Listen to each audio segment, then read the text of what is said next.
Hey guys, if you make one common mistake, you may spend hundreds, even thousands of dollars on repairs, parts, diagnostics that you don't need. Make sure to stay until the end. We will explain what we're talking about.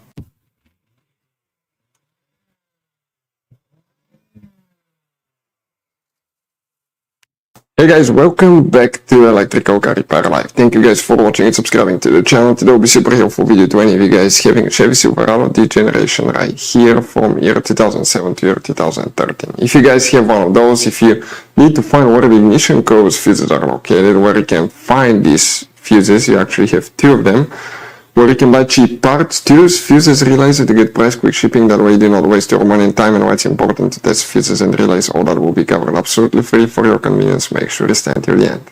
So before we start, let me tell you a little bit about us, guys. If you have a Chevy Silverado, that generation, that's the second generation from year 2006 to year 2013, we'll be making a video about every single fuse relay. Why? Because if you're in the middle of nowhere, you're down the road, you need to find a fuse for fuel pump, ignition, immobilizer, Parktronic, anything like that, all you have to do, watch that video, spend less than a minute or two, find it, fix your problem, you're back on the road. Because most people will lose their manuals, or it will not be clearly specified in the manuals. Some fuses have multiple functions, so we'll be having more than probably 100 free repair videos on that. We guys make video constantly here at the garage. We take tools apart, everything transmission, bodywork, and we do the verification. And we have more than 12,000 free repair videos on our channels that will save you thousands of dollars each to repair. Please check it out. In addition, guys, if you need to buy any parts, tools, special fuses, anything like that at a really good price, quick shipping, that way you do not waste your money and time. We'll share the links in the description of the video below. So let's start on it now. For the ignition coil fuses, guys, where you can expect to find them, we'll demonstrate on this generation Chevy Silverado right here, guys. You, by the way, have three different fuse boxes in that truck, and today we're working just one. That fuse box, guys, is located right under the hood. Pop the hood open, facing the engine on the right side. You have a fuse box under this cover right here. Go ahead and open it. You'll find the main engine fuse box with a layout that will look just like this one here. But now, before we guys continue, let's explain quickly why it's always a good idea to test fuses and relays. It is, guys, very important to test fuses and relays. On those fuses, if they're burnt or not, especially you can see in the JK's fuses as well. And if you guys assume, okay, let's say you remove a fuse, you look at it, and you assume, guys, that it's actually a good fuse, but it's actually a bad fuse. Sometimes you cannot clearly see that. What can easily happen, guys, at that point, you can put the bad fuse in, and you start replacing parts and tools that you don't need to, so you lose your time, you lose your money to fix a problem that doesn't exist, when all you had to do is test the fuse and replace it. We'll put a link to a special video that will teach you how to test fuses, how to check relays very easily as well, guys. So check it out, it will be in the description of the video below. So the ignition coils have actually two fuses. If you look at the fuse box, this part right here, this side is towards the front of your Chevy Silverado. This will be the windshield side, passenger side, driver side. And if you look right here now, guys, okay, we're going to zoom in. We'll come in this row right here. The first fuse that we need to check is actually, guys, for the ignition coils, fuse number 13. We're talking about this fuse right here. Is known as fuse number 24. That 20M fuse. These two fuses will need to be checked, okay, right here. If you have any questions, don't hesitate to let us know. Thank you guys for watching, and see you guys next time.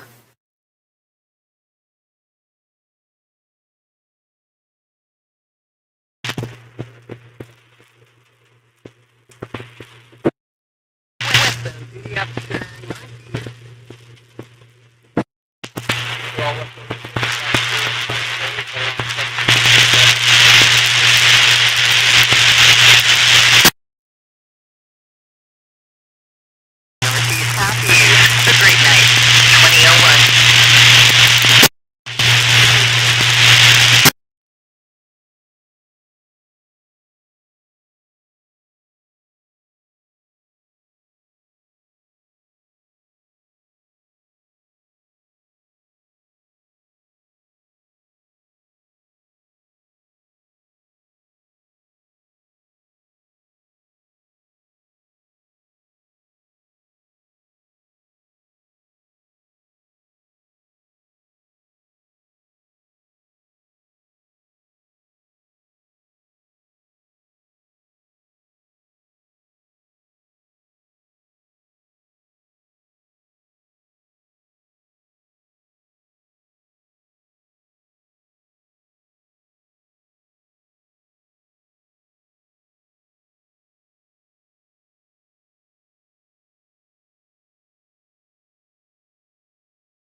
Oh, it's for a Chevrolet.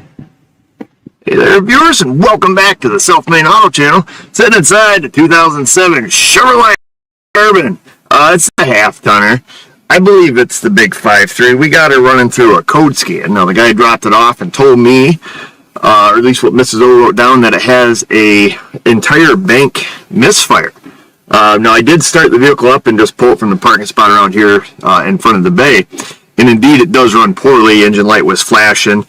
Smelled very rich, very gassy. So I just shut it off and figured, well, we better scan it and see if we can collect some data, before we do any kind of investigating, and see if his problem is an entire bank of cylinders down. Lots of codes there, anyways. Let's see what we have. Engine misfire. Ignition coil control, ignition coil control, ignition coil control. 1, 3, 5, and 7. Your classic Chevrolet 521, and then fuel system lean. So that's fantastic, folks. This should be pretty cut and dry. So let's think about this for a minute. So we have random cylinder misfire, which we know. Let me start it up so you can hear it. I don't know if you'll be able to tell or not, but I don't want to let it run too much here. That's a lot of raw gas. But when we look at this, ignition coils 1, 3, 5, and 7. So this is the entire driver's side of the engine. The control circuit. The only thing that these all have in common are powers and grounds. So let's go see what we're missing and see if a little mouse got under there or something like that. Maybe it's a blown fuse from a shorted coil. Who knows? Take the lid off of here. So this is the side that we're going to be looking at.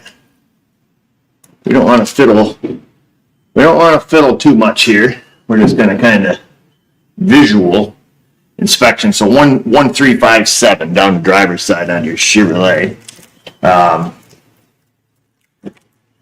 Doesn't look like anybody's been meddling in things. They ought not be meddling in, but they. I see this lock is out, so somebody perhaps is on the right path. So I'm assuming on these connectors, I think this connector feeds all the coils, and they should have a common power and a ground, and then control wire. So what we'll need to do, I guess we can just unplug this little fella. We got a pink and black right there. That's a pretty common General Motors power and ground. So before we even get out a diagram, let me go grab a little test light. We'll turn the key on, see if we have power and ground here. And then we'll take it from there. I very well could be wrong on the colors, but I'm thinking. Let's see. Okay, so it doesn't light up the test light. Let's just see. Let's leave it in the one we think is power. Touch it on the ground. Oh, look at that. Come on. Come on, baby. So there we have power on the pink. I'm certain this black one is supposed to be a ground. I could be wrong though. I say I'm certain, then I'm sitting here doubting myself. So I tell you what, before we back probe that, let's get on the World Wide Web here and look it up to be certain. Ignition coils. Okay, so 1, 3, 5, 7. Okay, G102. Oh, you son of a gooski. Pro demand is not very trained. So 1, 3, 5. 6, that's these coils over here. Correct. The pink is the common. The power. Lower is a black. Lower left front of engine. Didn't we do a J? Isn't that the one down by the power steering pump? I thought we did a video on this, folks. I'm pretty sure. Let me grab a light. Before we get real far, I'm going to just going to back probe right into that ground. And my hook jumper wire on it there. Then we're just going to ground it. We're going to make sure everybody over here is happy. Right on this ground strap. I'm going to fire this pig up, see if she runs on all 8 now.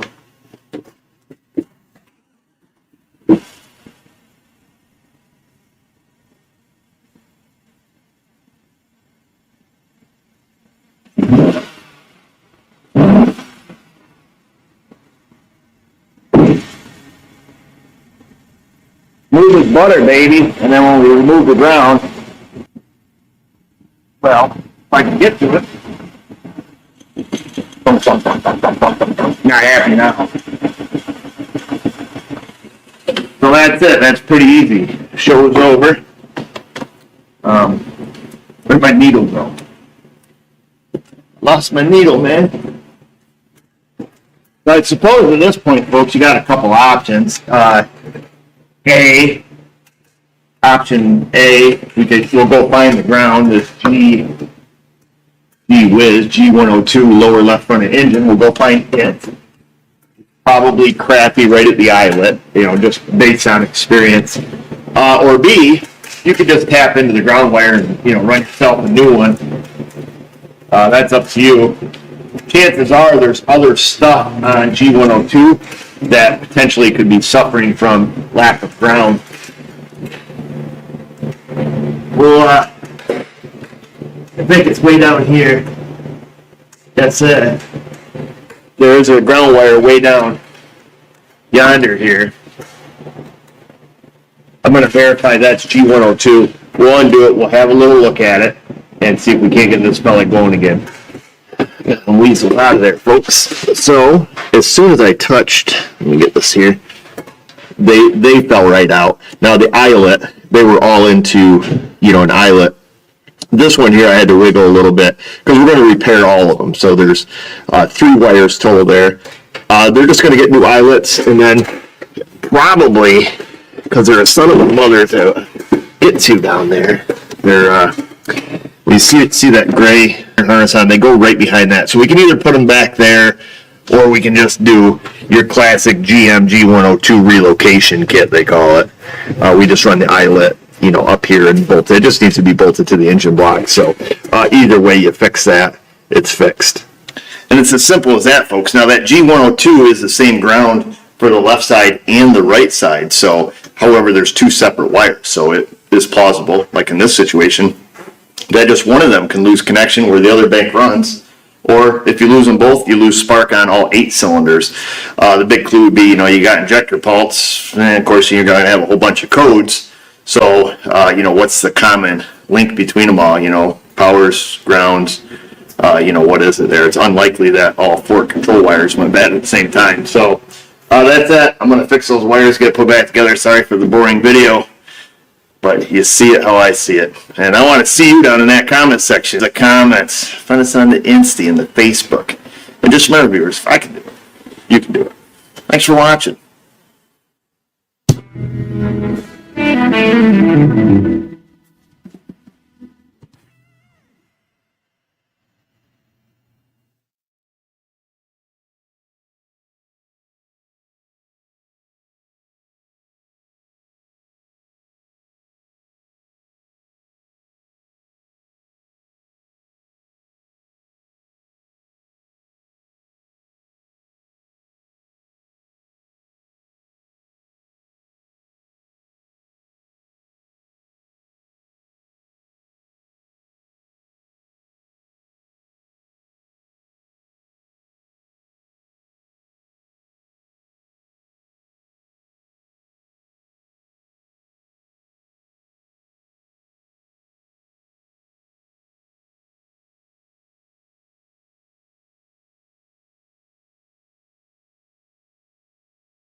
Hey everyone, welcome back to Pine Hollow Auto Diagnostics.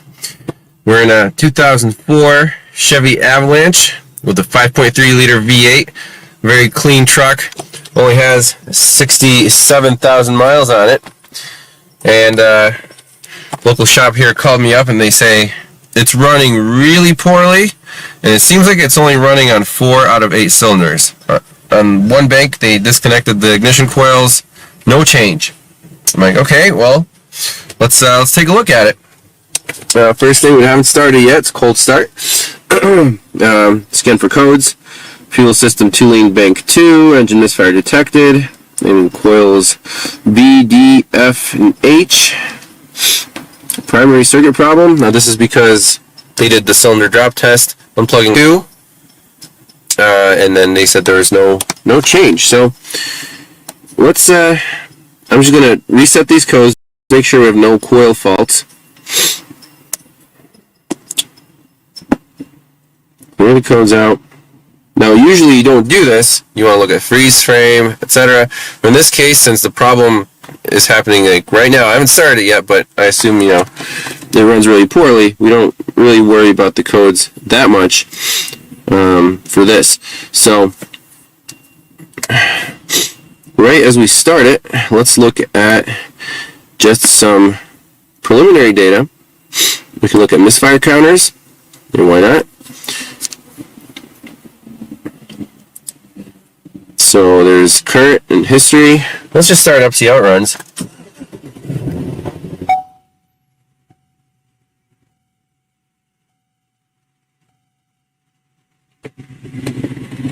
Oh, come on. It is shaky right now. I see a misfire cylinder 6. And it does feel like a single cylinder misfire right now.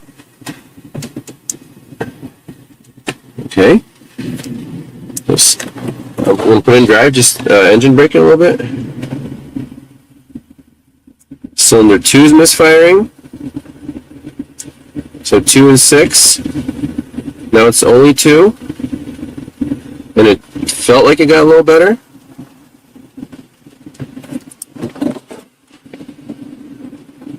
So now it's 6 is counting up.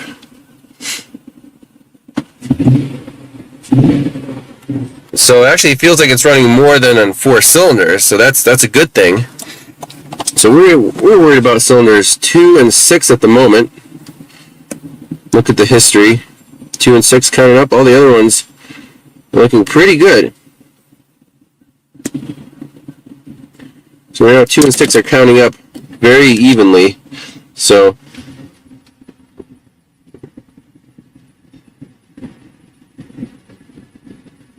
I'm just slowly revving it up with no load. Looks like we have no misfires, and it's actually running really smoothly. But as soon as we put it in gear,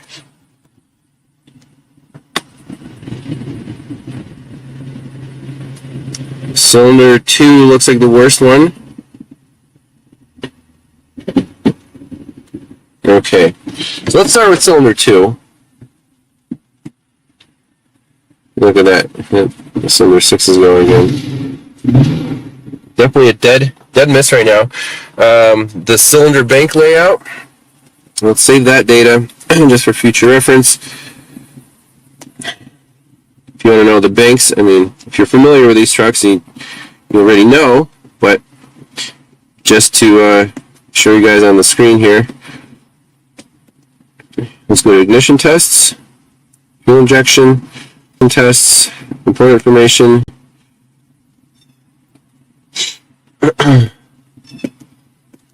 Right there. So left bank, the driver's bank is the evens, and the right bank passengers is, I'm sorry, the right bank passenger side is the even numbers, and the left bank is the odds. So we're worried about passenger side front cylinder right now. We just simple spark check at first with a spark checker. See if it comes out at the end of the wire. It definitely feels like an ignition problem because it kind of comes and goes. An ejector problem, that would not come and go like that, especially under load.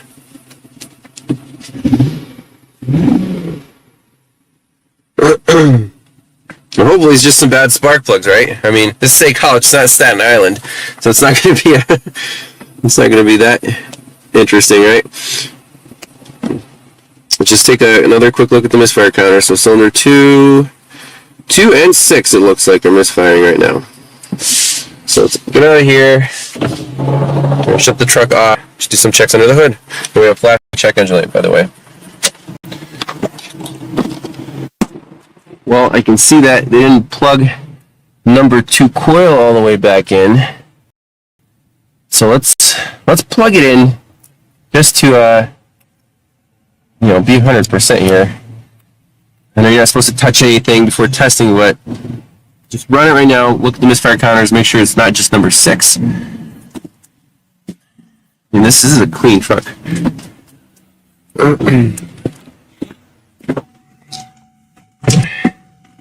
If there weren't making contact there.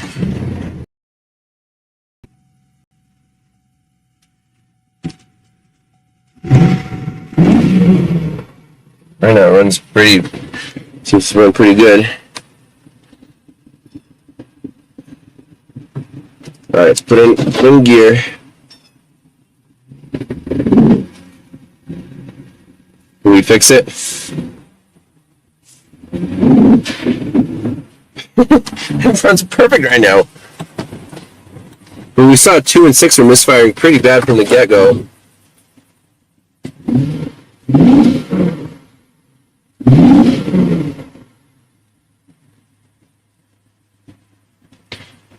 Okay, that's fine.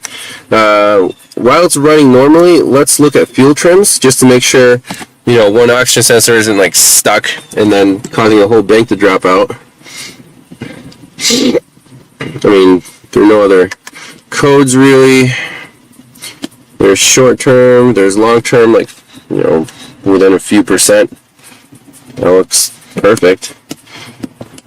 So the initial misfires that we played, ignition misfires, and they only occurred on a cold, wet start. It was raining all night last night, so it seems like it's a secondary ignition problem.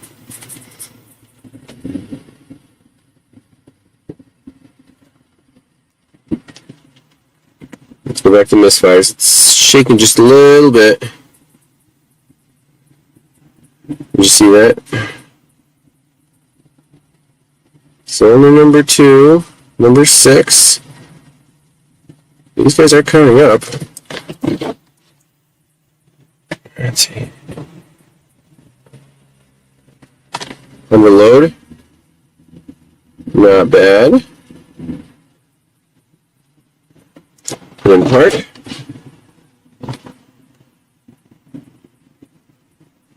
Yep, it's starting to shake a little bit. So 2 and 6.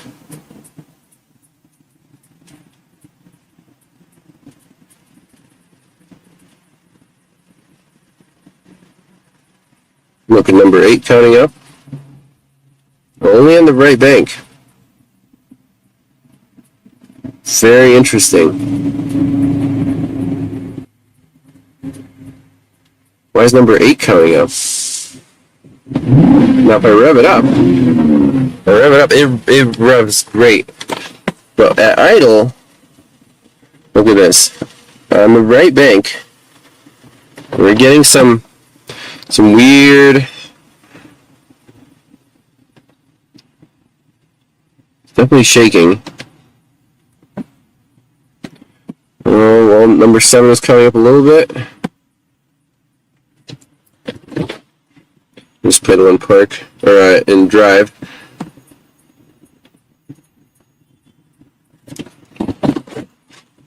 Seems to do it more in idle. Yep, it's shake, shake, shake.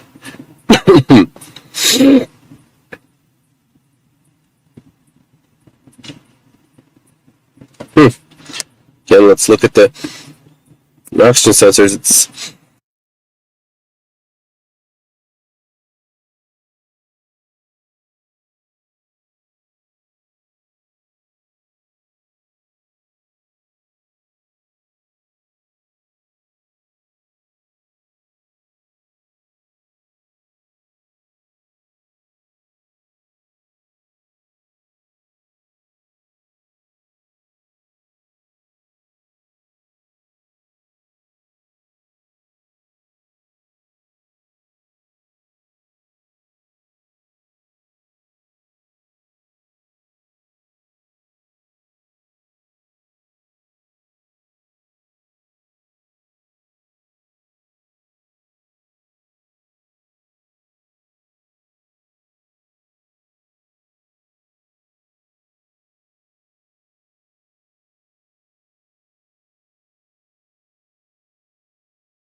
Got a pick. She can get a taste. She can get a Take turns tonight, not turns to whatever we want. We're young enough to say,